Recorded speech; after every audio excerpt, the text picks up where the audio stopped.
The terrain isn't what I'd call technical.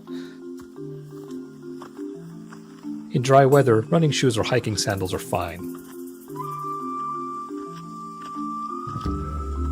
I can't really recommend wearing flip-flops.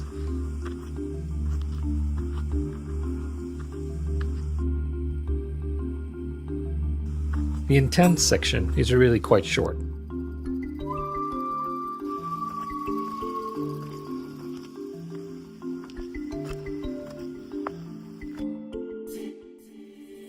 And from here on up, you get to start taking in some of the scenery.